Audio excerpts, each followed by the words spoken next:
I want to introduce you to one of our super best friends. Joining us right now. Mondays with Meghan. It's Meghan McCain, the host of Citizen McCain and daughter of the late, great Senator John McCain. Meghan, happy Monday. Hi.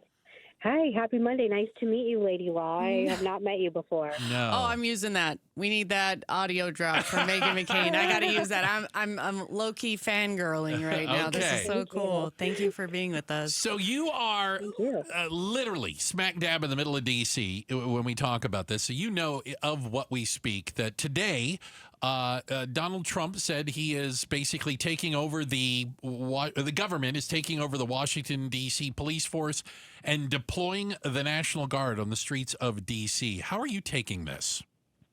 So I know 5 people, both personally and then anecdotally, like friends of friends who have been carjacked in D.C., including my hairstylist who was carjacked taking flowers out of the back of her car and was like held at gunpoint to get her car right outside her salon. It's not a joke that the carjacking is really bad in D.C. Mm-hmm. And there's areas that are supposed to be that have been redone and are really like areas where like a lot of young people live, like in the Navy Yard and on the wharf, that are supposed to be really nice and really safe. The safe areas, yeah. And I've stopped going to them as frequently because there's so many shootings, and the crime problem is very real. Like it's not something that, I lived in New York for almost 17 years. Like I'm not a daisy, like I can handle myself, but DC is very bad. It is not an exaggeration. Anyone who's saying different, I just don't think is like living in the Beltway and understands how bad it is. Hold on. Yeah, I was going to say. What about the statistics that show that crime is down? I don't know what they're talking about because it seems to be getting worse from everyone I know. And again, to me, it feels progressively more dangerous. Yeah. And when I first came to DC, which was at the beginning of COVID, it didn't feel as bad as it does now. Like, really? Because the FBI statistics say that the violent crime peaked in 2023. It was a high level of robberies and carjackings, like you were just saying. But it's now reached its lowest point in 6 years.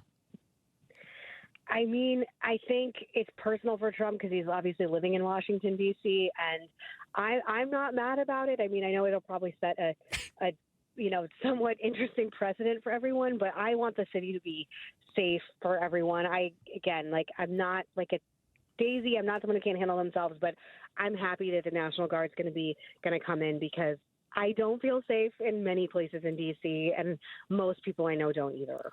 Do you think the D.C. curfews during this takeover are necessary or an overreach?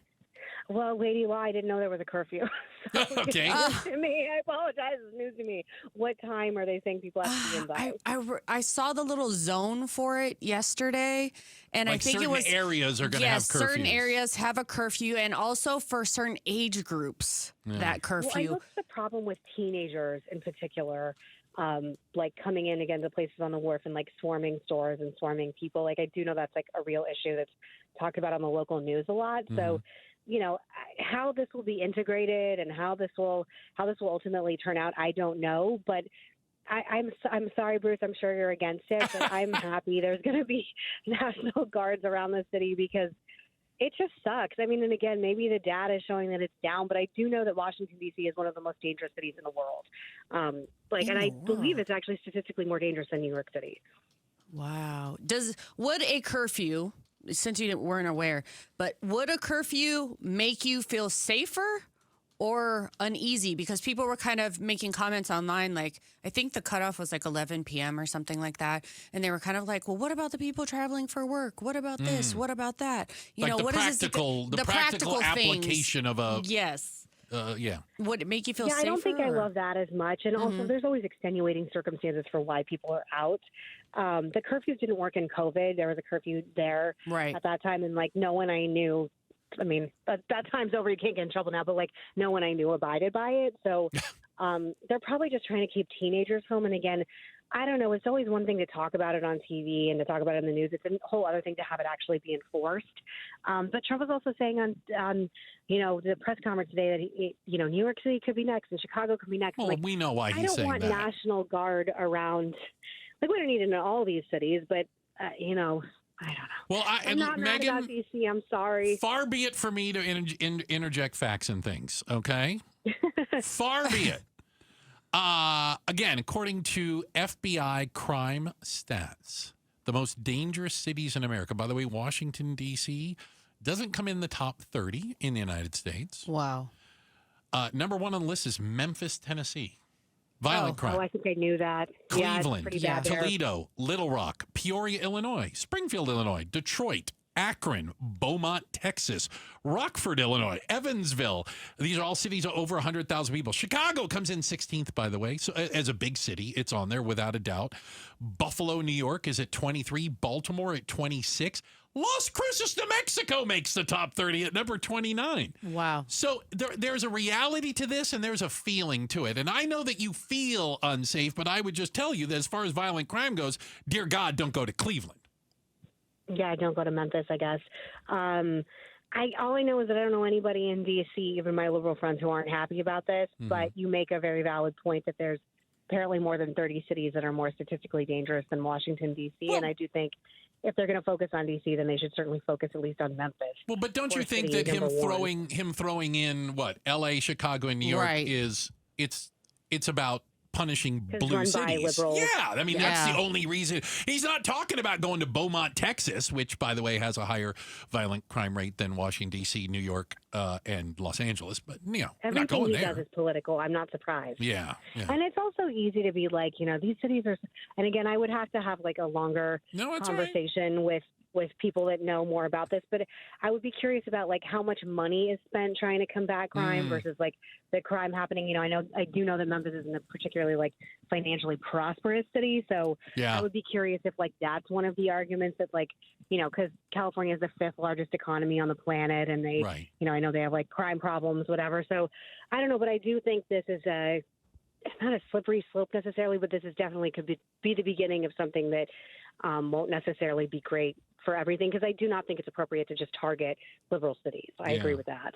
Meghan McCain joining us right now, host of Citizen McCain. It's a fantastic show, by the way. You ought to watch it. Meghan, I guess coming up later this week, the big summit. Trump and Putin are going to meet in Alaska, apparently to decide how much of Ukraine he gets to keep. Is that kind of the way you're taking this? I don't really understand it, and I don't really know. I saw Zelensky was tweeting. We need to be careful. Like, I don't trust Putin. I don't think anyone should trust Putin. Many presidents for many generations past, starting with President Bush, who said he looked in Putin's eyes and saw his soul. President Obama said that, he'll have more flexibility after the election. They've all tried to give him chances. I think he's a murderous dictator whose only interest is continuing to be a murderous dictator. I would not have wanted him to meet publicly in our country in Alaska with someone like this. I think it's sort of a slap in the face to Zelensky and the people of Ukraine. And I think we can expect garbage to come out of this. I think we can expect false promises, and I think this is just political posturing for cameras. And I respectfully think this is just an act of political theater. Well, I just don't understand. And again, this is me. Ukraine was invaded by Russia. That's a fact. Full stop. That Russia's the aggressor. And we're negotiating with the aggressor to find out how much of the land they've conquered, basically, they get to take. Because Putin said, we're not leaving. Right. Because it's a non-starter. Like there's and people always say, well, what's the end game? And I'm like, dead Russians is the end game. We just keep supplying arms to Ukraine until Russia runs out of idiots that want to show up and die in Ukraine. Yeah, and then you're also juxtaposing that with the last meeting of Zelensky in the White House, which was, such an embarrassment and such a disaster. And I'm not normally overly emotional about things in politics at my age and just, I don't know how long I've been around. And I was really upset by the way Zelensky was spoken to, by the treatment, by the fact that he, left the White House and didn't even go to the luncheon that was planned. I thought it was just such a misfire and so disrespectful to, of course, Ukraine has flaws. Of course, Zelensky has flaws. No democracy is perfect. But it is a democracy that has been invaded by one of our, starkest enemies. So that's also my problem, too. Like, think that we should be focusing on the good guys. And for me, Ukraine is always going to be the good guys and Russia's always going to be the bad guys. And again, you cannot trust Vladimir Putin for any reason, under any circumstances. And he's going to use the cameras, the global cameras, to try and put out as much propaganda as he can. And I think is a huge mistake. All of it. I don't like anything about it. And I really don't like that it's happening in Alaska. I think it should be happening in Switzerland or something. I don't think we should be welcoming him in our country. Meghan, we 100% agree on it, and I know I hope you won't be offended by this analogy, but I've used this with other people. I go, if you're unclear about the Russia-Ukraine thing, but you're very clear on Israel and Hamas, Russia's Hamas in this thing. Yeah. Let's just get one thing perfectly clear. They are the bad guys in this. Let's get this perfectly clear. Israel and Ukraine have a right to exist. Russia and Hamas are trying to end that in two different areas. Yeah, it's a great comparison. That's 100% accurate. Look, if you feel free to use it on Citizen McCain, you can go ahead and you don't have to credit me. Agree. Yes, but we agree on that. And I don't know if you guys disagree on the optics of it. I just don't. Oh no, I think it's ridiculous. Any of it. It's making me uncomfortable, and I think it's a mistake. I'm right there with you, and I don't think nothing good is going to come out of it. How's that? I think that's fair to say. I just think Putin's brilliant, though, and he's going to use this to his benefit, and he's going to get as much, blood libelous propaganda out as he possibly can. He's going to use us to do it. And I just think Zelensky deserves more respect than he's been given. And I don't understand how this has ever been politicized the way it has. Someone recently was like, oh, I bet you're probably a big liberal because you support Ukraine. I was like, it's so not a liberal or conservative issue on any level. It's like an American versus, murderous dictator issue. And again, okay, be on the side of the people who literally kill and imprison people for having free speech and wanting freedom. Okay, go on that side, everybody. Yeah. Well, I'm old enough to remember, Meghan, and your dad probably taught me some of it, that conservatives and Republicans used to defend democracy and freedom around the world. I mean, that used to be a thing. You got to witness that? Yeah, that was a thing. We used to stand up for them. So, Meghan, appreciate your time today. Thank you so much. Thank you. And it's a pleasure meeting you. It's so nice to meet you. Thank you. She has a big smile on her face, Meghan. Well, she answered my question. I didn't even have to ask the question. So I was like, oh, she answered it. She said, this will be garbage. Yes. All right. Well, have fun. And good thing Gatos is on vacation. He's gone. He's on vacation. Yeah. He constantly. Don't even get me started on it. Appreciate your time today, Meghan. Be safe. All right. That's Meghan McCain, the host of Citizen McCain, the daughter of the late great Senator John McCain, in our Mondays with Meghan segment. Thanks for watching Outspoken with Bruce and Gatos. Tap to watch more from KTAR News and click the button in the middle to subscribe.